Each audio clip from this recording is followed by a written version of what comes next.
Ladies and gentlemen, welcome to the Tim Dillon Show. We apologize for our lateness, but it is a celebration of the country's birth.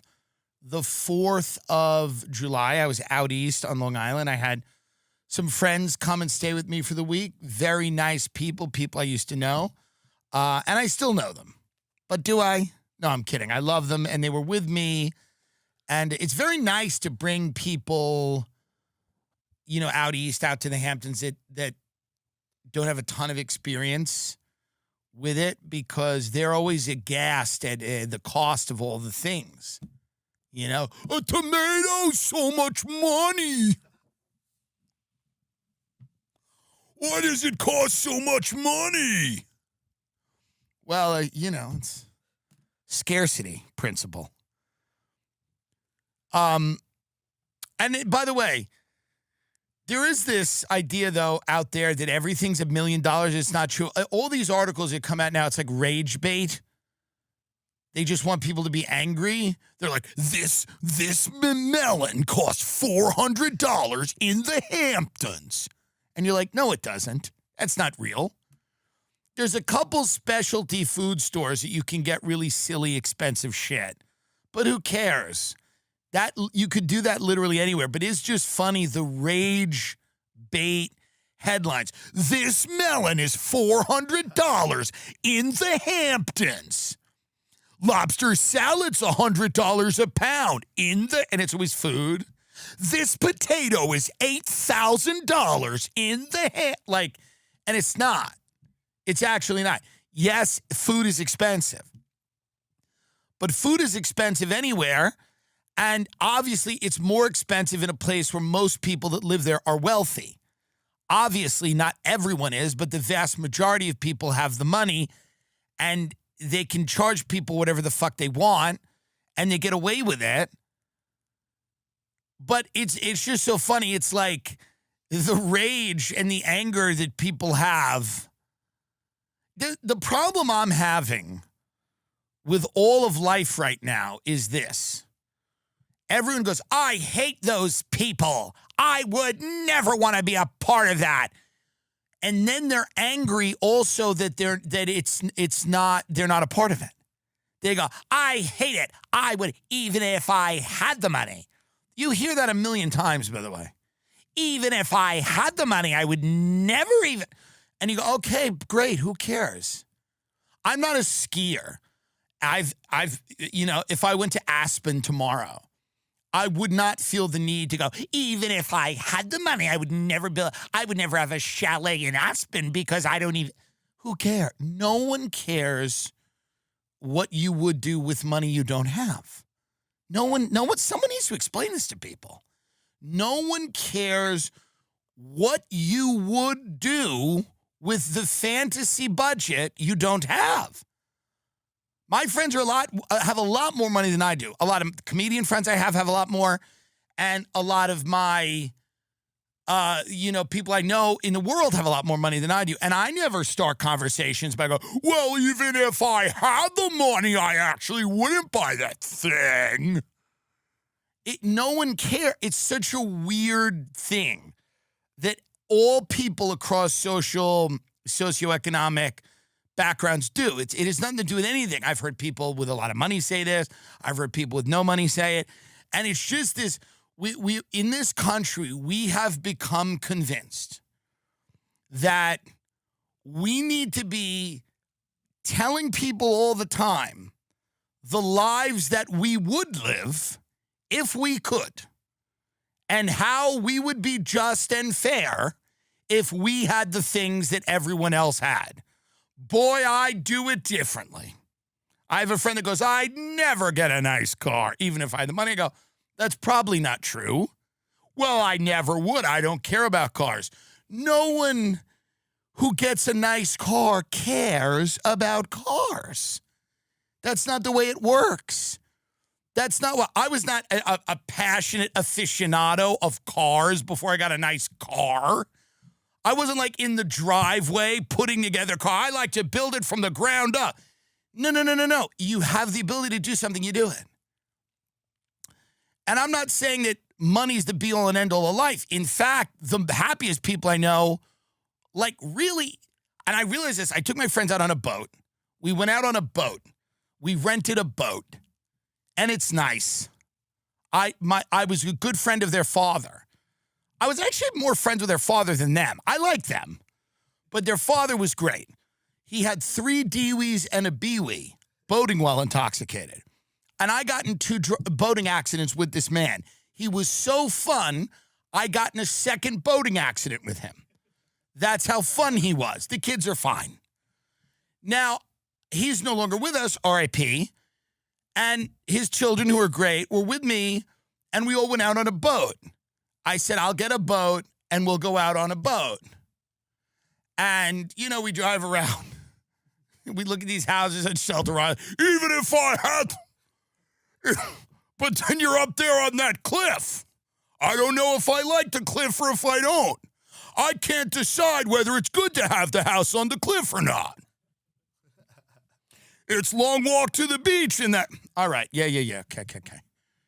But here's the reality. I realize this. Now, the boat had this nice couple, I think they were dating. They were probably fucking at the very least, and they explained to me their lives. And I feel like these are the lives most people need to live.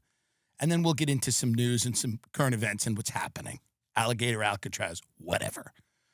But I think what we need to do is start directing people into the lives they need to live. Actually, truly, it's going to be a tough 10 years for most of you. Most of you have no idea what's about to happen to you. Some younger people listen to the show. Listen up, public service announcement, truly. I'm not kidding. You know, this is a special time of to check in. July 4th to me is always a check-in. How are we doing? How's the country doing? How are you doing? How are you doing? How are you doing as you light that meth pipe on the couch? And there's nothing wrong with that. Like and subscribe. Support the Patreon. But education means nothing. Let's just be honest.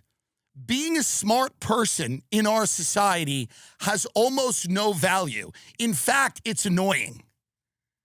Most people don't even like it. It's off-putting. In fact, if you're smart and don't have a lot of money, people will actively hate you. I grew up with people that were like somewhat intelligent and had nothing to show for it. That is like the least American quality ever. Knowledge for the sake of it. I'm an armchair philosopher. I can expound on many things, but I have nothing. That doesn't work here. That's maybe a European trait. I don't know where that, maybe that's an Irish thing. You sit there in Dublin with a pint and chat and talk. That doesn't work here in this country. So I just do want to tell people that if you're planning on that, like I have a cousin who's like that. He's like, are you reading anything? I'm like, you are homeless. And I didn't really like that. I found it to be like pop fiction. That's not what I like. Okay. That quality of if that's your plan to just be like smart and well-read and a good conversationalist, you are fucked. I'm telling you, you are shot. There is nothing left for you if that's your plan. I know a lot of people, that's their plan. They are so in love with their, and they tell people where they've traveled. Another thing, traveling. If that's your bag, you are shot. If you think you're going to get ahead in life telling people where you've been, you are done. Everyone travels and no one cares. No one cares where you've gone. No one cares about your photo. The dumbest people I know are invariably the most well-traveled. They're constantly hopping from Ibiza to the south of France, to Italy, to Greece, and they know nothing. They couldn't tell you one thing about any of those countries. Best case, they remember a dessert they had in Spain. That's it. They know nothing. Constantly jet setting is not only immaterial, I'm sure it's lovely and fun, and I've hopped around. It's fun to hop around, but it's ultimately meaningless. If you think you're going to spend your 20s traveling and gaining experiences that are going to be valuable later in your life, it is your shot. Your shot. Truly. So education, your shot. Traveling and gaining experiences in the world, your shot.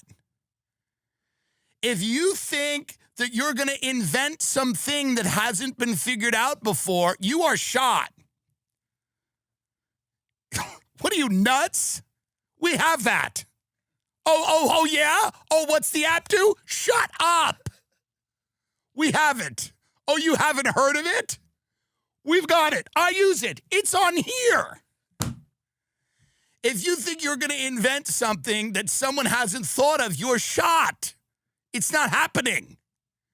If you think you're going to make a friend whose parents own a business and they're going to then put you in a position of power within that business, that might work. I don't know.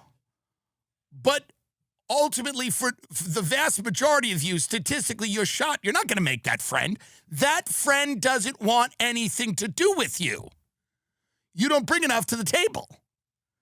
So if you think you're going to, oh, well, my circle of friends, I have a great circle of friends. You hear these people? My circle of, I know a lot of people. The biggest bum is always pointing out who they know. That's the biggest bum thing ever. Well, my friend's mother used to work for a rich guy, and he always brought it up. He'd be like, well, my mother works, I forget his name, I'm not going to use his real name, but he's like, Mr. Miller owns a lot of property, and my mother takes care of it for him. You're shot. You're shot. Listen to me now. I'm going to tell you what you're going to do. You're going to work on a boat. You're going to work on a boat.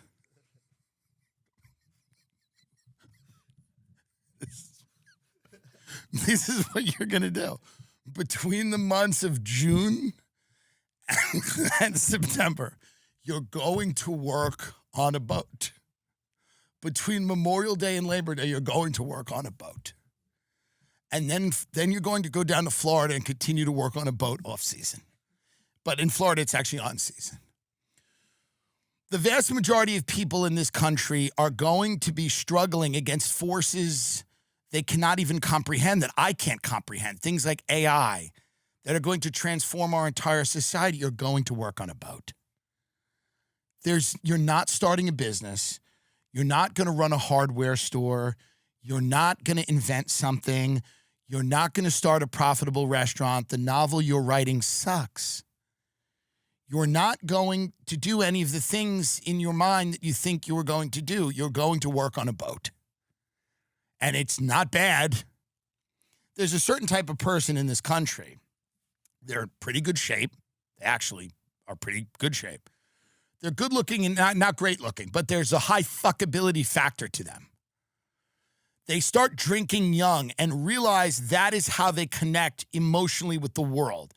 They take shots out of little plastic shot glasses, and then in a bar called, like, I don't know, like Shark Bar or the Land Shark or something, they have like dirty white sneakers and they're just getting crazy to Tiesto's song, The Business.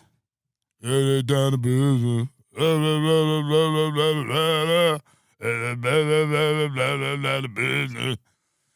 And they're drinking and they see their girls and their guy. This type of person is the person who's watching hours and hours and hours of Love Island. They can't get enough of it. They want to discuss it. Not only is it on, but they want to talk, they want to discuss it. Because they want to be on it. That's the holy grail for this type of person, is to be on a show like Love Up where they can be an animal for money. That's the goal of a lot of what we've created here, is people that are just looking to be an animal for money. They go, I'm fucking sucking, drinking, snorting, shooting, dancing. Anyway, why not do this for money? And all of those people have actually, you know, it's the Below Deck show on Bravo. It's any of that. You're going to work on a boat. You're going to take people out on the boat. You're going to tell them about your life and that it's good. And in your head, that Tiesto song, The Business, will keep playing. It will never not be in your head. And it will be a low hum like a brain tumor. But it'll be the Tiesto song, The Business. Get down to business. And you will think, when you're on the boat, you'll look out at the horizon and it's going to be really pretty. And you're going to say, yep, I started this just out of high school, and I said, I'll just do it for summer. 8 years later. and you will live in a bottle. And you will go out and dance, and you will have a good life. It is a good life. It is a good... Shut up. Stop asking for more than this. All of this shit is boring. I have dinner with these people all the time who run the world. They're boring. It's boring. Stop it. You're going to work on a boat. It's not even fun, and you can't come anyway. So even if it was fun, you're not invited. You can't come, but it's not fun. So know that. You go on the boat. You help people onto the boat. You talk to them while they're on the boat. I mean, this is your life now. You learn about the sea. It's a thing. It's an actual thing. You're part of this, like, lineage of people. Are you Captain Ahab? Whatever. Maybe not. But you work on a boat. That is what you do. And every night you get drunk. Every night you get drunk at different bars, and you become friends with the bartenders in this area where you work on the boat. And when your parents ask you what you're doing and they say, you age, you're going to age. Because the sun and the booze, you age a little bit. It's okay, it doesn't matter. Who cares? You're going to be a drunk old witch who works on a boat. But you got to stay hot for as long as you can. You got to stay hot for as long as you can, because you're selling the image of, being like kind of a boat wench, a pirate wench. And then there's going to be a guy who works on the boat, and you're going to fuck him. You're going to have sex with the guy that works on the boat. Neither one of you are going to have the emotional capacity to understand anything outside of the physical, and that's actually preferable and beautiful, and it's going to make a lot of sense. Your interactions with this person are going to be confusing because both of you lack the layers that would be needed to build and sustain something outside of this drunken life that you find yourselves on. But it doesn't matter. You don't want any of that. It's the next port for you.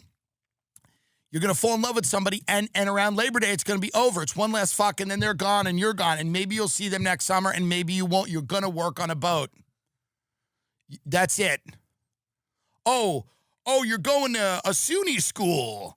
I'm gonna be a prosecutor. Hey. You know what you're going to do? Alicia?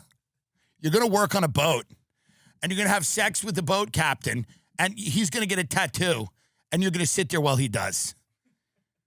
You're going to sit there while he does, because this is the American middle class. You're not going to have any kids. Who cares? You can be a mother. You're going to be a mother. That's for the Muslims to have children, okay? And the Hispanics. You are a white, tan, ship wench witch. And your job is to dance. And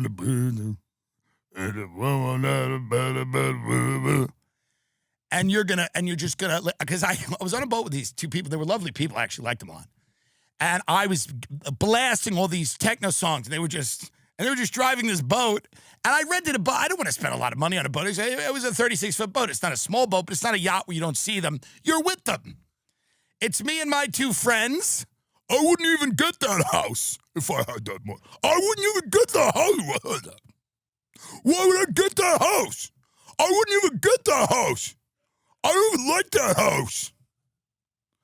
And them and these two people, and you're just blasting techno, and they're just like, and they're going out because I activated them. I activated their deep core. their deep core. And I think that's what Americans need to prepare for. The life you thought you were going to live is actually no longer available to you, but there are good lives and good options. And one of them is working seasonally on a boat, drinking heavily, and having a really fun summer. And you become the old person at the bar pretty quick, but who cares? The kids get a kick out of you. You're a cautionary tale. People go, we don't want to be like Becky. Doesn't matter. You're an old witch, but you remember the good times. You look at pictures of yourself. Your profile picture is you from 10 years ago on the boat. That's your profile picture, is you from 10 years. People think you died, actually. When people go to your social media, they think it's an in memoriam page. But that's it. Nutrafol is amazing. A good friend of mine is on this right now. I'm telling you right now, I mean, this is the number one hair formula to be using. I am telling you right now, everyone's hair journey is different, but I'm telling you, everyone that I know who has taken Nutrafol is so happy with it. It is really amazing. You know, people are loving it. It's the number one dermatologist-recommended hair growth supplement brand, trusted by over 1.5 million people in just 3 to 6 months. Go from a hat guy to a hair guy with visibly thicker, fuller hair and improved scalp coverage. Nutrafol Men is clinically tested to improve hair growth and quality. Plus, men also reported no impact to sexual performance. Start your hair growth journey with Nutrafol. For a limited time, Nutrafol is offering our listeners $10 off your first month subscription and free shipping when you go to Nutrafol.com/men and enter the promo code TimDillon. Find out why Nutrafol is the leading hair growth supplement brand on market. Nutrafol.com/men, Nutrafol.com/men, promo code TimDillon, TimDillon. Now, this Diddy thing, this is another win for those courts we keep talking about, how great the courts are. I'm not saying that, like, we shouldn't have courts or that, like, Trump should be a dictator or whatever, but it is just funny that we are talking about the infallibility of the courts and how the courts, you know, everything's got to be decided in the courts. Okay. Somehow, think about this just in your own world. Somehow, the jury heard the evidence and decided this guy was innocent. That's the jury in America. They heard the evidence. By the way, nobody didn't see this guy grab that bitch Cassie by the hair and drag her down a hallway. Everyone saw, even in the jury they saw. They lied and said they didn't. You didn't see any videos of Mr. Combs? No. Have you heard anything about the case? No. He's on camera dragging that woman down the hall by her hair, beating her, smacking her. They decide he's innocent. This guy is the guiltiest person who's ever lived. He's clearly guilty. But these people who are sitting there on the trial listening to, they bring up witness after witness, and then he took my head and he held it in the fish tank and I lost consciousness. And then it doesn't matter. The details that people were sharing on the stand were unreal. I guess it got to the point, maybe was the jury like, do you just hit a wall with it where you just don't care anymore? Or you just get desensitized? Yeah, mass rape. Oh, what? Oh, yeah, okay, he hooked electrodes up to your balls. All right. How does a jury listen to this? Racketeering, not guilty. Sex trafficking by force, fraud, or coercion, not guilty. Transportation to engage in prostitution, guilty. So he sent an Uber. He's guilty of that. Sex trafficking by force, fraud, or coercion, count 4, not guilty. Count 5, transportation to engage in prostitution, guilty. He's guilty of sending an Uber for someone to suck his dick, but he's not guilty of sex trafficking. So here's what this means. The reason, and James Comey's daughter, by the way, James Comey, 8647, the guy who writes in shells, 8647, you know, when you're in a restaurant, you say 86 something, get it out of here. Could also mean eliminate it. Could also mean kill it. Weird to write that about a guy who dodged a bullet 6 months ago or a year ago now. But so you have James Comey's daughter is the person who, like, is working on these cases, working on, I believe, Ghislaine Maxwell, and certainly working on Diddy. Bring up James Comey's daughter. It's interesting. And all these cases are tried in the New York Southern District because that is the most political U.S. Attorney's Office, where they want people that have political aspirations to become governors and mayors and things like that, work in that office and get experience. They toe the line and they do what people want. So when you're having a Ghislaine Maxwell trial there, you're defining the scope of the inquiry so that it doesn't embarrass some of our luminaries, our presidents, our prime ministers, our whatever. And when you're doing the Diddy trial, you also figure out a way, I guess, so that this guy somehow isn't convicted of these charges. So that's Maureen Comey and Sean Combs. Southern District, New York is the same stepping stone for her father, James Comey, used to catapult himself to national prominence. The ex-FBI director and prominent Trump foe worked similarly as a federal prosecutor there in the 1980s when noted Trump ally Rudolph Giuliani was the Reagan-appointed U.S. attorney. So Madeline Comey is the person who's, like, handling all of this stuff. Maureen Comey offered the prosecution's rebuttal prior to the jury being sent off to deliberate the charges against Combs. Maureen Comey argued from the dais that Combs never thought the woman he abused would have the courage to speak out loud about what he had done to them, and suggested the rapper believed he was untouchable. So, and she also offered arguments that Combs had been involved in firebombing a Porsche owned by Kid Cudi, whatever. It's clear that P. Diddy was running some type of honeypot in the same way that Epstein was. It's clear to most people. All we see in our society is notable figures that get caught having these parties, taping people, recording people against their will, and they all get off or they all die. They're all killed or they all get acquitted. Or like Ghislaine, they're doing 10, 15 years or something in jail, but no other names ever come out. Nobody else is connected. These are huge networks of people. The scope of the inquiry into these is, like, very small. And then these guys just, from Epstein to Diddy, they just kind of, like, they die, they get acquitted. And I mean, this is one of those things you're just going to have to accept. That's the way it works. There's not going to be, like, a huge moment where they just cart off everybody who has all this money and power and implicate them in all this shit. It's one guy. It's like P. Diddy. It's this one dude and was a monster for sure, and then he'll get off. The jury just lets him off. The jury might have let Epstein off. The jury, you're dealing with American people in the jury. You're dealing with your own citizens in the jury. The people that I talked about on the boat are in the jury.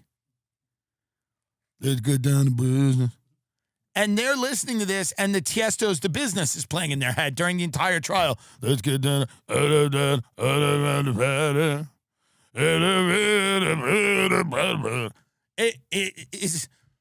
American people cannot be trusted to make a good decision in a jury. But I was in a jury box. We convicted the guy of murder, torture. They took away rape, I think. They took away torture and rape. But then we got him on murder one. He clearly killed this woman. But I was in a jury box, and I'm telling you right now that, good luck. Good luck. Now, I don't know what he's going to get. Some people are saying they're going to sentence him for whatever. They're going to throw the book in it. But what is the book? He was not convicted on the charges of the things he did. He was convicted on, like, he transported someone for sex, but the sex trafficking. So, this is the way it's going to happen. You're going to see these things. They'll pop up occasionally. Every so often, one of these guys is going to pop up. He's going to get charged with something. It's going to be salacious. Like all the details that come out are going to be crazy. It's going to be like a private island. And then he'll be convicted of jaywalking. I mean, they'll plead it down to nothing. It'll be nothing. It'll be like he had a private island and a fuck machine, and he'd strap the politicians in it, and they would have orgasms. And then they're like, what did they convict him of? Tax fraud. Like, it won't matter. It won't matter. This is what you should realize by now. The more ridiculous the stories are, the less they're going to get convicted of. They'll start getting convicted of, like, traffic violations. And he's going to do a few years. I don't know how long he'll do. I don't know what he'll do. But this is not like, this guy's not going away. None of them are. None of them are. Ghislaine Maxwell is sitting there, and they're figuring something out. They'll either commute her sentence, they'll let her go, they'll kill her. Something somewhere will happen where they'll figure that out. But Epstein's either still alive somewhere or dead. And then Diddy's, he gets the lead because that's the way it works.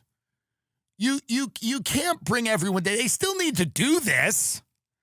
They still need to entrap people like this. Even though with technology it's less and less of a thing, they still need to have the ability to do this. Imagine pitching the next Diddy and going, well, we'd like you to do this, that, and the other. He's going to go, hey, what happened to these fucking people? Now they can go, oh, Epstein's actually still alive, and Diddy, just is doing a year. And then the person goes, oh, yeah, okay. Oh, I'll do it. Yeah, parties, and I just put the cameras on. Yeah, that's fine. You got to always be able to, protect your people, protect your assets out there. And I just think with the American jury pool now, it's probably easier than you think to get people off. They're not paying attention. All you have to do really is look at them and, say something in a way. They're like, human trafficking. People are asking you to believe that the man over there is a human trafficker. He's trafficking people. Did you see him do it? No. I didn't see him do it. This is the types of people in the jury box. That's their voice. That's the way they all sound. I didn't see him do it. What even is human trafficking? I ask you that. I don't know what it is. I want water. I want a drink of water. A lot of people have said a lot of stuff on that stand, but it's all lies. Yeah, okay. They lied. Yeah, they did. That's what you're getting. That's what you're getting. This is the caliber of person that's in there. The caliber of human being in the jury can be convinced after, 7,000 people testify that this guy brutally raped him. They just go, well, yeah, but. They get in that jury room to deliberate, and they all forgot what they heard. Somebody's like, it sounds a little ridiculous, a lot of what they were saying there. It sounds a little ridiculous, actually. I've had sex 2 times, and it sounds like a little ridiculous, what they're saying. It sounds like a lot of them are making it up. I actually don't think you can have sex in the ways they were describing. I don't believe it. The jury room is a bunch of people that should not be allowed to, decide the fate of anything. And they're tasked with deciding this. But that's why the Maureen Comeys of the world are there to kind of guide the prosecution so that they're not, completely focused on the entire thing. Diddy knows a lot of shit. It's clear. He's friends with politicians. He's friends with everybody. And he's getting off. He's getting off. They're all coming back. I said this. I predicted this months ago. Everyone's coming back. If cancer doesn't get Weinstein, he's coming back. Everyone's coming back. Diddy will be in the Hamptons by August, perhaps. I don't know. But, he's going to be. There'll be a documentary in a few years being made by a Diddy truther who will explain to you how the entire thing was the result of one disgruntled employee. Watch. Predicting it now. People go, what really happened there? What even was that? And they're good, and it's always this. It's like with Epstein, they're already doing it. They're already like, what is this intelligence connection these people bang on about? Why would you even suggest that? It's literally direct quotes from people going, I was told not to pursue the investigation. He was, quote, owned by intelligence. It had become an intelligence matter. He belonged to intelligence. That was a direct quote. He belonged to intelligence. That's literally a quote. And then there's people coming out and I go, why would you even say that? It's just gaslighting on a huge level. I have with Diddy. They'll just start talking about it was just employees that didn't like it.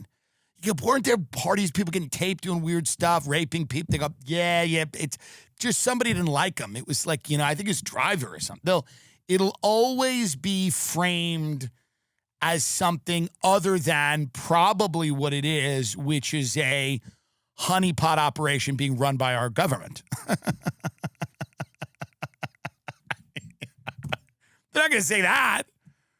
They're not going to go, well, we enforce a lot of social and cultural things by just entrapping everyone and bonding them in the sense that it's mutual assured destruction and they all have to kind of go out and say the things we kind of want them to say or we're going to have a huge problem. They're not going to say that. They're just going to say, well, this was like, yeah, this guy, he got like mixed up in a few things. He's like mixed up and there was a whole, and I'm not some crazy moralist. You want to have an orgy, have an orgy. But if people are getting on the stand going, I was raped, I was raped, I was raped, I was beaten, I was raped, I was beaten, I was raped, then I was raped, then I was beaten, then I was raped, then I was beaten, I was raped. And then the jury's like, no, you weren't. Shut up. Today's video is sponsored by Gemini. It is the only instant crypto reward credit card. Crypto is booming right now. I am really bullish on this Gemini card. It is the crypto credit card. You get 3% back on dining, 2% on groceries, and 1% on everything else. Plus, get 4% back on gas and transportation up to $300 a month. The best part, the rewards are instant, so you can benefit from any price appreciation. Bitcoin rewards earned and held for 1 year on the Gemini credit card have appreciated 176% on average. This World Elite MasterCard has no annual fee. See rates and fees in the description for more info.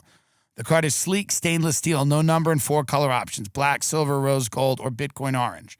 To sign up, go to Gemini.com/TIM to get 200 in Bitcoin when you spend $3,000 in your first 90 days. You can see if you pre-qualify with no impact to your credit score.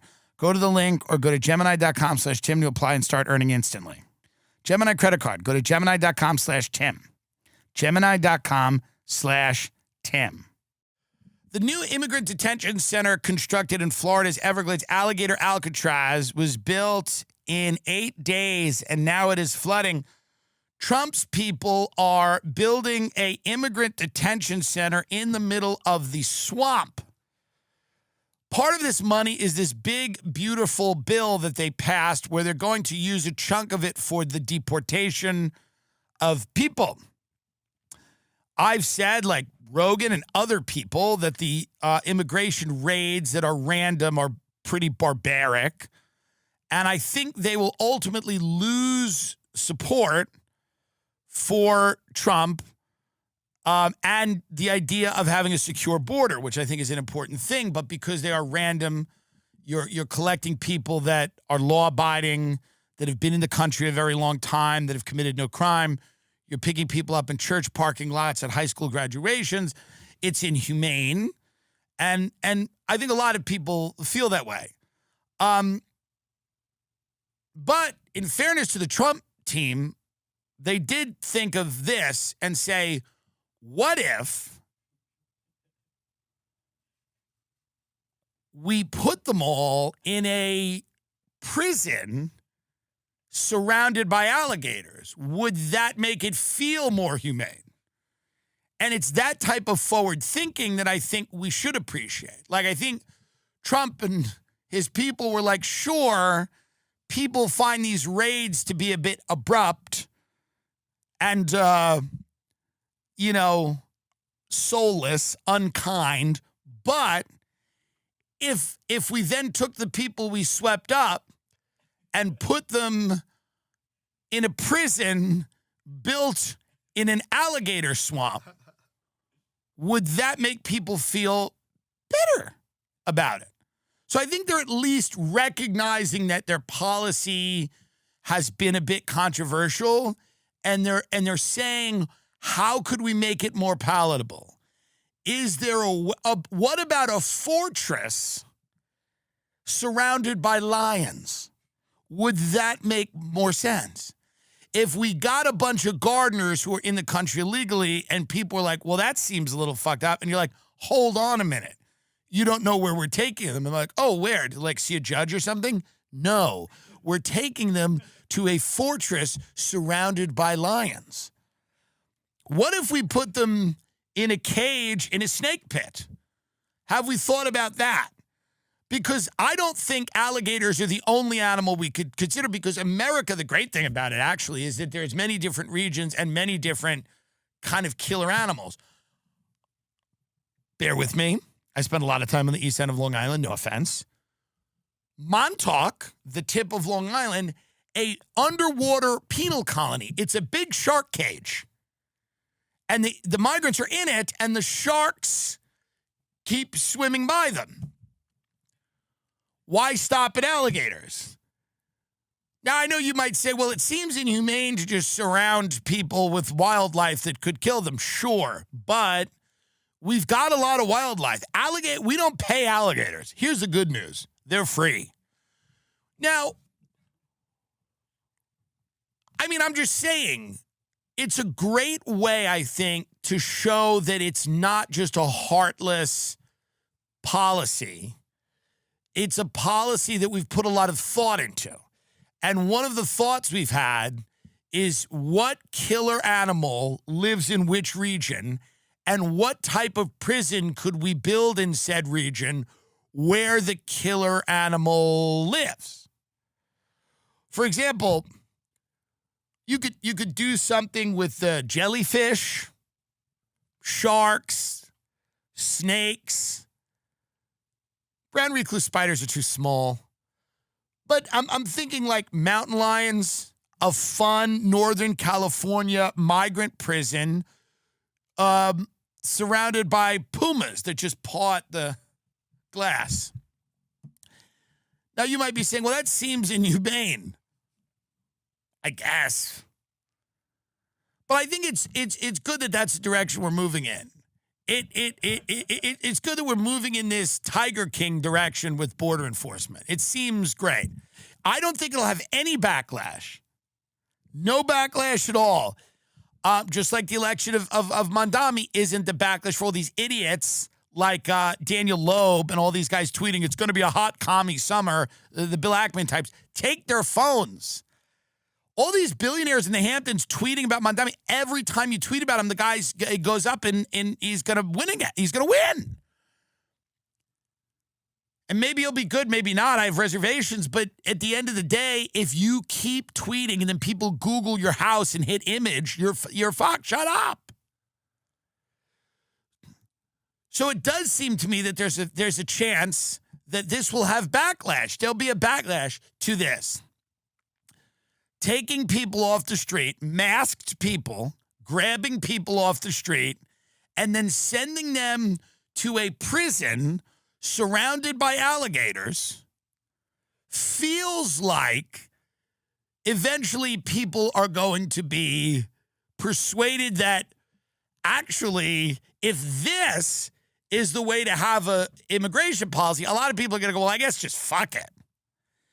If it's going to be so over the top and insane and so disruptive and so inhuman, and we're putting 6-year-old girls in handcuffs and we're locking people up, now the hardcore base of his will love this. They will love it. They'll think it's great. They'll think it's great that people are in a cage and they're surrounded by lizards. They will enjoy it. But the vast majority of people, I think, will probably look at all of this and say this is a little absurd. And it doesn't seem like a first world country. A first world country locking people in a cage in the middle of an alligator moat seems to be not the way as a first world country. And again, as a guy that believes that we should have a very strict immigration policy, and if you're a criminal, you should be removed. And even people that have come here recently perhaps have to go as well because they don't have the roots in places. And I believe in that. You have to come here and, speak English and like assimilate. I believe all of those things for your own success and the success of the overall society. Making this issue about these guys in masks, plainclothes officers in masks, performing raids, ripping people, and putting them in a prison in the middle of the Everglades does not seem like a first world country's thing to do. I'm all for people seeing a judge and having an expedited, removal process. You're not even going to get rid of everybody. You can enforce E-Verify, which holds employers accountable. If Trump was putting the employers of illegal labor in this prison, then that is different. If you're going to put everyone in it, if you're going to put all of these guys that have encouraged this and are paying these people no money, if they're going to go in the prison with them, then that's great. But if you're not going to do anything against the people who are profiting from undocumented workers, and you're just going to go around and throw gardeners in a zoo, it's an exhibit from a zoo. I mean, why even build a prison? Let's just commandeer the Six Flags Safari and do that. Why even build a prison? Go into the Six Flags Great Adventure Safari or Busch Gardens or any of the safaris. You already have the natural environment with dangerous animals. Go down there and then just say, this is the immigrant prison now. Remember Six Flags? Now it's the immigrant prison. The Six Flags Safari is the immigrant prison. Why not? It seems if this is the solution to the problem, we have prisons, right? Don't we have do we need special detention centers where nobody has any rights and the Constitution doesn't apply and it's in the middle of an alligator pit? It just seems to me that it's a recipe for something very bad and very dark, especially when people start piping up. I don't really love this Palantir. Why are we giving Israel all this money? Who's going to eventually find their way into this prison system, by the way? Who's going to find their way into this? I don't know. I'm sure citizens will begin to see the inside of the Everglades detention facility 1,000%. The idea that citizens won't go into these places feels like a very, a very unrealistic thought. That it will just be the worst of the worst. If I was convinced that these were the worst of the worst, rapists, murderers, and they're here illegally and they go to this prison and then they're deported, I'd go, yeah, great. I feel like it will watch. It'll start like that, and then it'll be just any immigrant, and then it might be a citizen who acts up. Because what makes a citizen might change. So the idea of letting the government handle this money to Palantir, build a digital police state, also construct a labyrinth of prisons, because this will be number one, but coming soon to a theater near you, there'll be others. Letting the government do all of this stuff and then just sitting back and saying we hope it's used for the worst of the worst is not a good plan. Giving all this power to people that run your country who might be AOC next. Are you going to like that when AOC's got a bunch of prisons and a ton of power and a ton of extrajudicial power? And we know the courts are not the be-all, end-all, but like AOC can do anything she wants and the president has all this power and there's a labyrinth. And now AOC has a digital police state that Palantir has built for her. Is that going to work? Would you like that? Is that going to be fun? Does anyone think that's a good idea? And the culture swings far to the left and the Mamdani types get elected and they're going after people's money. They're shutting your digital banking off and they're enforcing hate crimes laws like they do in Britain, where a woman tweeted, "Burn the migrant hotel." Again, not a thing I would have tweeted, but is now doing 8 months in jail Is that going to be good? Do we want these prisons set up around the country for when people decide, hey, by the way, we don't love what you tweeted about Islam or about migrants or about anything. We don't love what you tweeted about race. We don't love what you tweeted about Israel. We think what you're tweeting is a hate crime. Is it a good idea to have a digital police state being built by Palantir and then have a labyrinth of prisons that we hope are just used for the wink, wink, worst of the worst? Wink, wink, wink, wink. It'll just be the worst of the worst. So, you know, I believe there's $100 million in the bill, in the big, beautiful bill being doled out to different organizations to fight anti-Semitism. By the way, can I be one of those organizations? How do you become one of those? What is the accredited system you need to become an institution that fights anti-Semitism? Can I get government money to fight anti-Semitism? I would love to do it. I'll do it right now. I will do it right now if I get a little bit of money, because there's a lot of money in that bill that goes to things like that. So giving people more and more power over your life and saying that you hope that it is used, and again, I am a proponent of building the American working class, eliminating, I don't think it's a good idea. I think what's happening in Britain now is wild. The entire society is being torn apart because the amount of immigrants and migrants that they have resettled in the past 10 years has torn the country apart.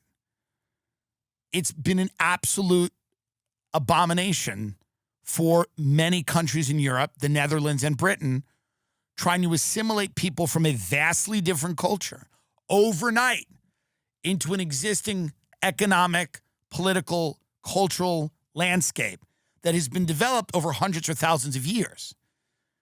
And the idea that there's not going to be significant growing pains, economic disruption, cultural issues, that there's not going to be issues with the court system, with the way communities are reacting to each other, the way that crime is looked at, the value systems that are vastly different.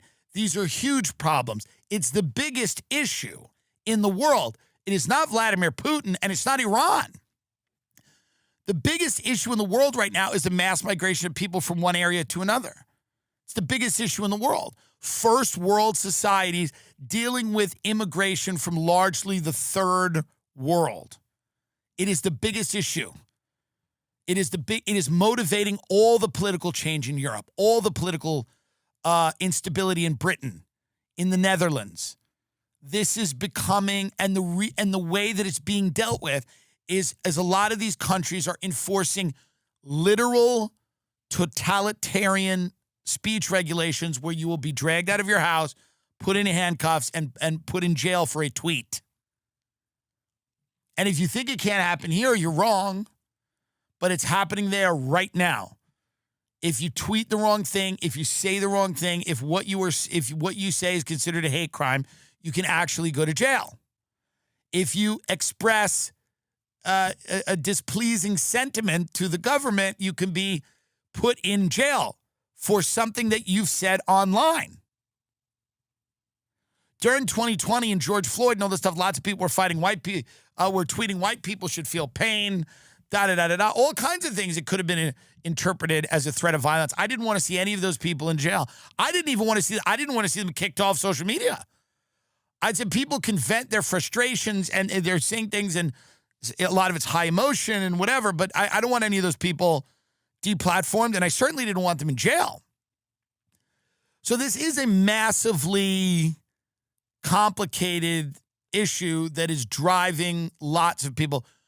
But ripping people that are working at a job, throwing them in a truck, putting them in an alligator prison, giving the government the ability to deport them to El Salvador, not a judge involved, no rights, people that criticize Israel on a college campus being picked up, people that wrote op-eds. It is very much the beginnings of a police state. Now, obviously, immigration is a real issue, and you're going to need to detain people and deport them. But the way you do it matters. the optics matter. The actual process matters, because if you think it will just be the worst of the worst, immigrants that have committed crimes, it's not. It will be anybody they want, and soon it'll be American citizens, and it probably is already.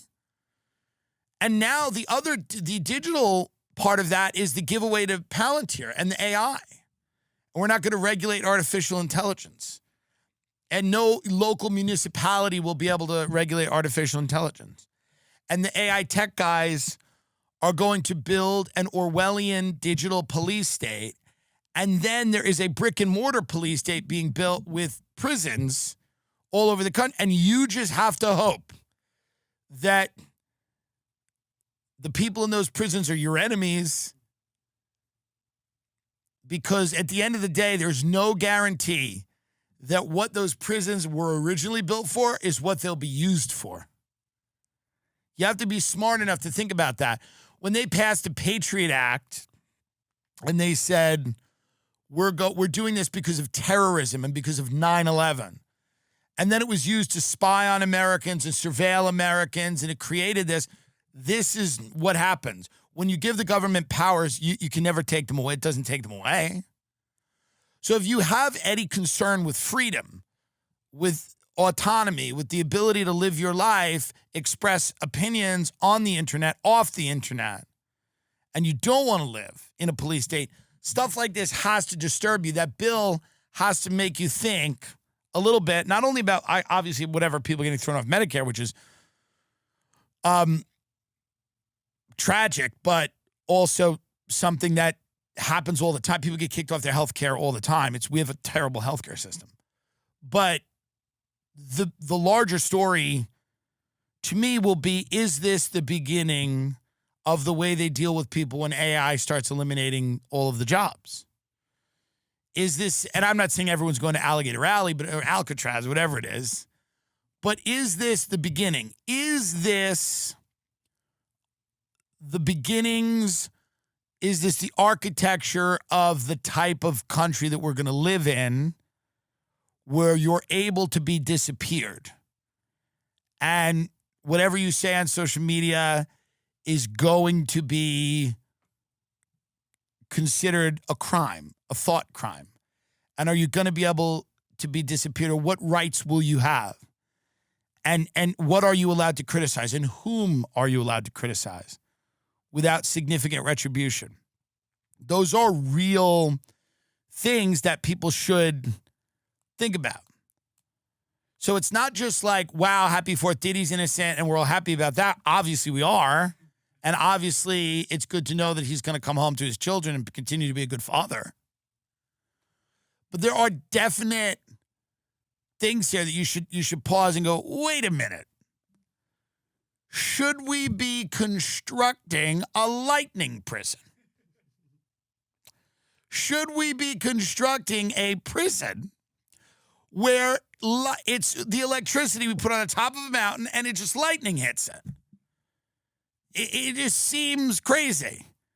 I don't know that we need to build these types of places, because there's going to be a significant backlash. There was a significant backlash to Wall Street guys running America for 50 years. And you're going to see it. One of it was Donald Trump, by the way. That was backlash number one. You're going to see it in New York City. You're going to see that the center is completely gone. You have people on the far left now, people on the far right. But everybody, and that's why every article is like, do you know how much it costs for a cup of sand in the Hamptons? That's $1,000. These Hamptons beaches where you bring your own sand, and it's $80,000 a day. I just want to start producing fake articles. This hot dog is $10,000 in the Hamptons. A hot dog made out of solid caviar truffle gold is being eaten in. I just want to start producing fake videos and see if they'll get traction. Being like, this baked clam is $15,000 in the Hamptons. Called the platinum clam. It's a regular clamshell stuffed with platinum. You can't even eat it. It's $15,000. I mean, it's the inevitable reality of any society that flaunts their wealth to the degree that this society does, that there will be some type of uprising. You can't do this to people forever. You can't do this to people forever. You can't eat like $300 popsicles on your $80 million yacht while people are dying of cancer because they can't afford chemo. You can't do this forever and then expect people to just not lose it. People are going to lose it. They're going to lose it. You can't have 35 shows about these bimbos selling real estate. You just can't. While people are getting evicted. People are getting evicted. And in their final night in their apartment, they're watching Selling Sunset, where models sell mansions to criminals. And they know tomorrow they have to wake up and go live in a halfway house. You can't do it.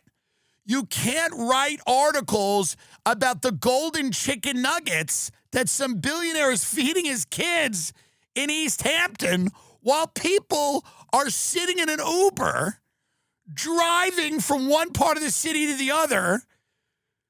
And then when the person gets out of the Uber, they shut off the air conditioning because they can't afford it until they pick up the next guy. They can't afford I've had conversations with Uber drivers go, it drains the gas too much. I turn it on when I get a ride. People are fucked. And the more you throw it in their face, the more they're going to lose their mind. They're going to elect anyone. They'll elect ISIS. If ISIS got up and was like, you should be able to afford rent, people go, all right. Diddy could win on that platform right now. It's about the fact that people have been completely abused and financially they don't know what to do. I get it. I have people come and stay in my house, and it's again, I'm like the poorest guy that lives out there. And we go to a farmer's market and they look at this shit and they go, yeah, I mean, they're like, what the fuck? It's so beyond. And I'm not saying everything has to be for everyone. I'm not saying everyone should live whatever in fucking, Manhattan or any of these expensive places. I'm saying you can't shove it in people's face like this. It's too much. Jeff Bezos and Lauren said they have this wedding. They don't even do it in America. They don't even give jobs to Americans. Do it in Aspen, you pigs. They do it in fucking Italy. Do it in Venice. They got Leo and all these people standing there. I mean, people are looking at that wedding. They're reading about that wedding. They have 3 kids in an old minivan, and they're driving around Texas, and it's 115 degrees. And they're sweating, and the food they bought is starting to spoil because it's so hot, and they're rushing to get back to their house to throw it in a refrigerator, and they hope the grid doesn't go down, and they've got the kids in the back seat screaming, And the kids are like, Mommy, turn this off. Who is this? And she's like, I'm listening to Tim Dillon. He's a genius. He's the only one who understands this world. And these kids are fighting each other. She goes, stop fighting. And they go, put on something else. And she goes, shut up.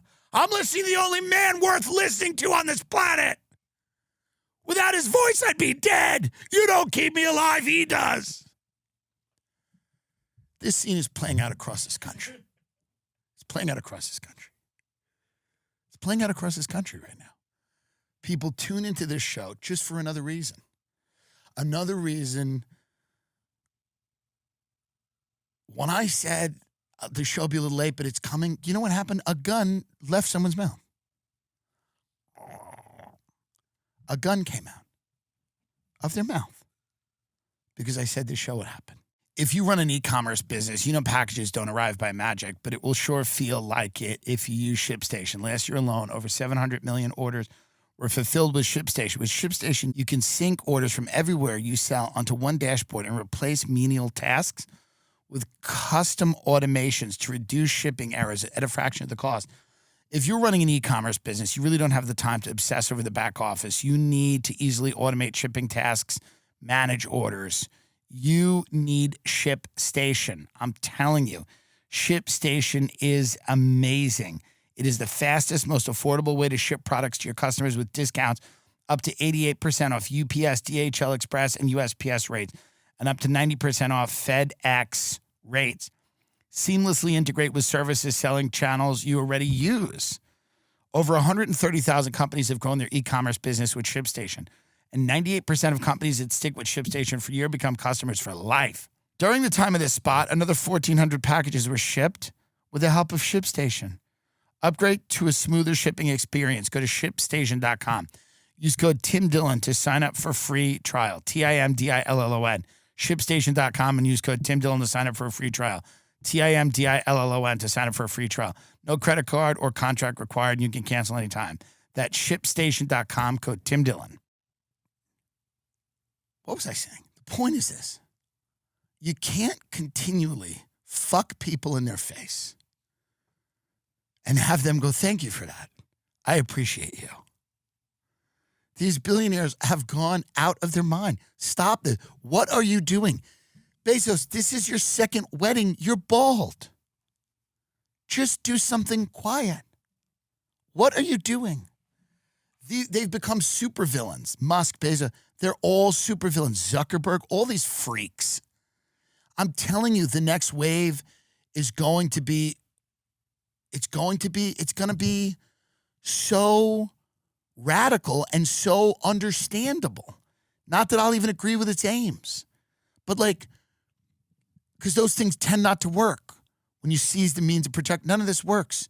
You need to incentivize people to make cool shit and to do things. You need to incentivize people to actually have a stake in their societies and communities. Not everything can be run by the government. Not everything should be run from people at 30,000 feet. People closer to decisions generally make them better. That's why people that own real estate care more about a community than people who rent. And the people that own only care about it if they live in the community. Some of them might own a bunch of it and might care a little bit, but they don't care that much because their kids aren't in the schools. It's not like they're using the airport or the infrastructure. They care about it only in the sense of an investment. Real estate may go up even if the town goes to shit. So my problem with when you start running everything by the government is a lot of it's inefficient. You don't get less inequality. You actually historically get more. But that doesn't mean it's not understandable. It's completely understandable why people want to throw people like Bezos into a furnace because of the way he's behaving. You can't behave like this. In the Hamptons, you're supposed to just eat fish and potato. You're not supposed to eat a melon that's shipped in from Japan. Why are you shipping a melon in from Japan? There's farms on that island. You eat the corn. Why do you have to ship a melon in from Japan? And then there's an article about this melon is $1 million and it's being eaten in the Hamptons. People are reading this. They're reading this on their phone in a tent. There's people in a tent watching people negotiate real estate deals on their phone. I'm telling you, homeless people with iPhones watch this show. They certainly watch Owning Manhattan or Selling Sunset or any of this other dumb shit. There are people right now in a tent watching people negotiate high-value real estate transactions while they live in a tent. There's people watching the Kardashians fly around on private jets to have little arguments with each other in stores they own in a tent. They're watching this in a tent. There's couples living in tents. There are people living in vans. They're doing well. People living in vans are doing good. So my point is that, like, I understand where this rage is coming from. And does it go to a productive place? It rarely does. But I understand where it comes from. It's absolutely natural. We have destroyed human beings in this country. We've destroyed them. And then you have all the types that come out and just start talking about opportunity and how it's all around you. It's all around you. Stop, just seize it, grab it. And it all comes down to drop shipping and crypto. It's all fraud and a scam. They're criminals. It's just being a scam artist. Well, you actually got optimized for no, you're a criminal. That's okay. That's fine. Go get yours. But you're a criminal. You're just telling people to be a criminal. That's not new. Well, you actually have to optimize for you're a criminal. That's okay. That's okay. You've learned some online criminal conduct. Congrats. It's fine. You don't have any talent. It's not unique. You're a criminal. And that's fine. That's always been an important part of our economy is institutionalized criminality. That's what it is. All these alpha bro influencer types that are telling you how much money is to be made in the world. It's you're going to work on a boat. You're going to work on a boat. Can you get Tiesto's The Business but copyright free? Is that possible? I kind of know him. Maybe I'll just tweet at him and go, don't sue me. But I think someone sues on behalf of him. You're going to work on a boat, and it's actually a good life. Let's see if we can play it. Okay, no copyright remix.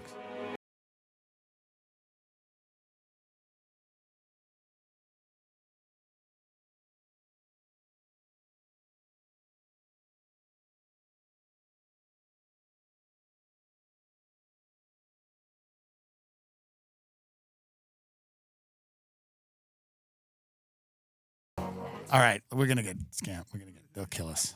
But that's all you need out there. That's all you need is to work on a boat. Don't get upset about this either. Literally, the first thing anyone should do is listen to the show right now is to investigate opportunities to go seasonally work on a boat. Do charters. You stay in shape. You have sex. You look good. It's a hard long-term plan. So you're going to have the wherewithal around 45. It's a tough thing to turn 50. At 46 years old, you're going to be the old gal on the boat. You're going to have the strength. It's very hard to grow old in that lifestyle. You're going to have the strength to walk to the bow because everybody else is going to be asleep. And you're going to have to walk to the bow. What's the back? Is it the bow or the stern? What is it? You know? You don't know. There's absolutely no way you know. Stern. You can walk to the stern. And you're going to hear it like,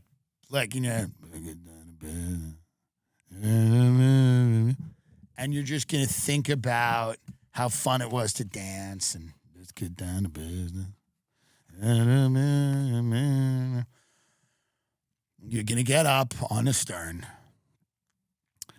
and you're going to be really drunk and you're going to drown yourself.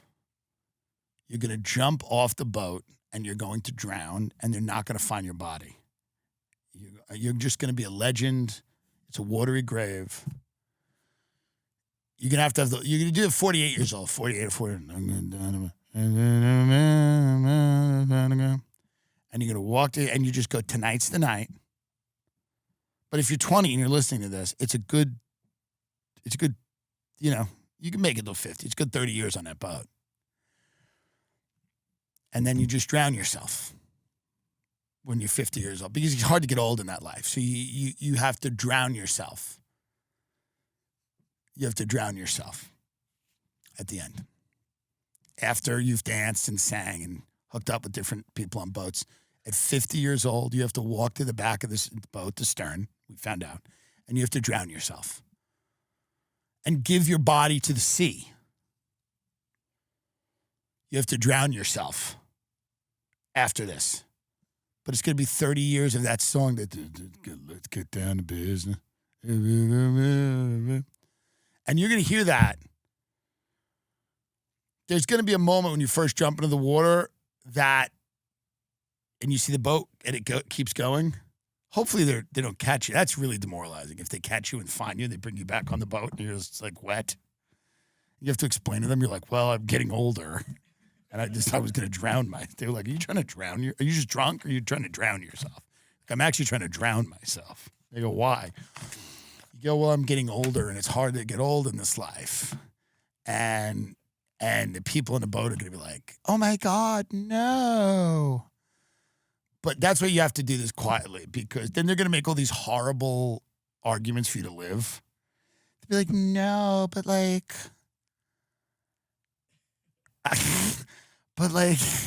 you're so much fun. You're like, don't drown yourself. You're so much fun. Like, remember last week when we were at the bar and like John fell and it was so fun. And you go, yeah, I can't do that anymore. I can't do this. You'll get it when you get to my age. I just want to drown myself. I'm trying to drown myself. So hopefully they don't find you. And when you're in the water, you're going to realize that you're actually going through with it. And there's going to be a moment where your fight or flight kicks in. You're going to start to swim towards the boat, but you can't. You can't. Hopefully a current prevents you, because you got to do it. You know what I mean? So you're going to be in the water, and then there's a fight. You try to swim for a little bit, then you start to laugh. There's a moment where you go, what? Well, the sea is powerful. And then you're going to float for a little bit, like an angel. You're going to lay on your back, and you're actually going to float like an angel in the water. And the boat now is kind of almost out of view. But you still see the lights. It's not quite out of view.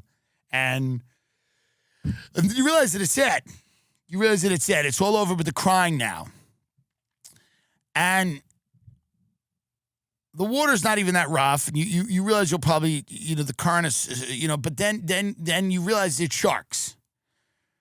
And you realize that you feel something just kind of nip.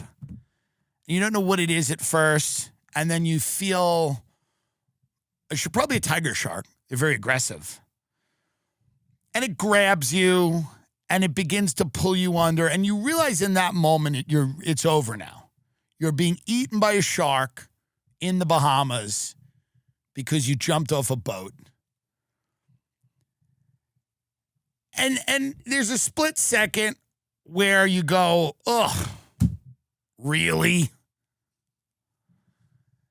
Really? I was trying to drown myself. But it happens so quickly that you can't really put two and two together.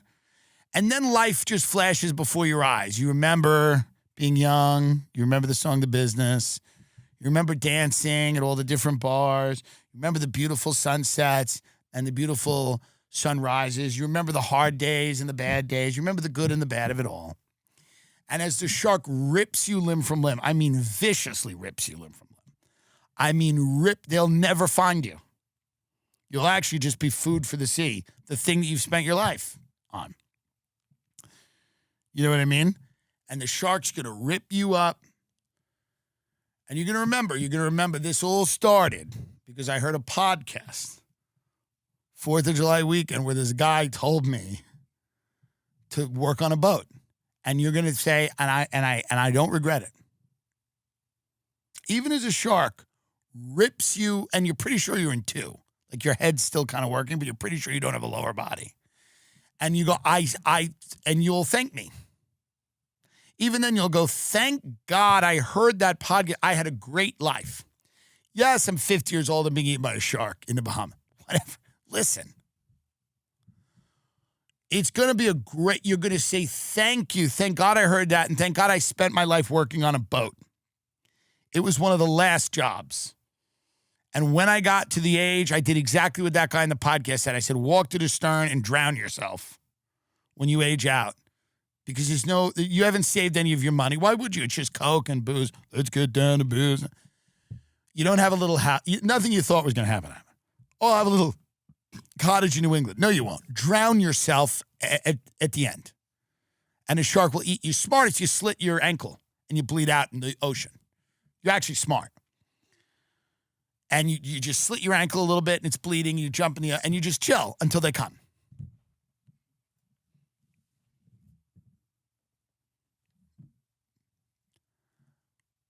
I'm telling you right now, this is the best advice you'll ever get in your life.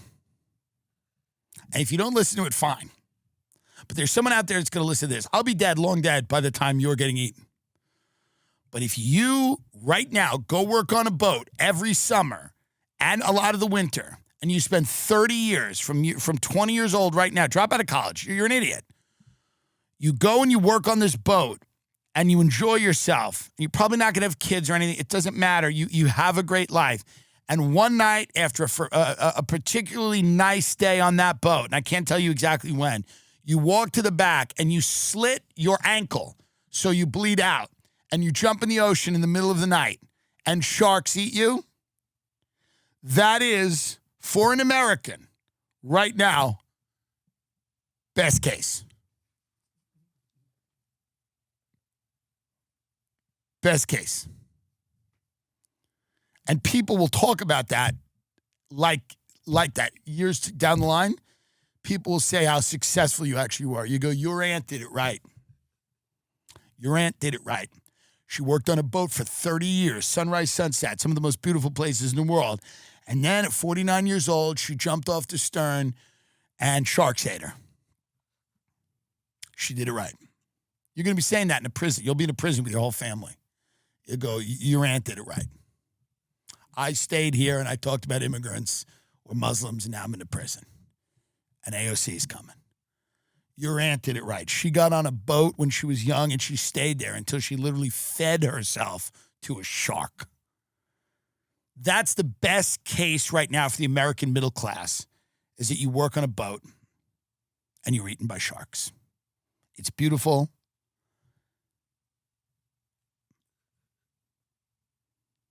It's a magical moment.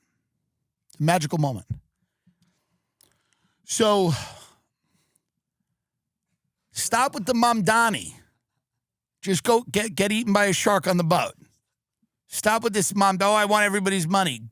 Go to the stern. Go to the stern and jump off and cut yourself first so they know where you are. Cut yourself so the fish know where you are. See you next week.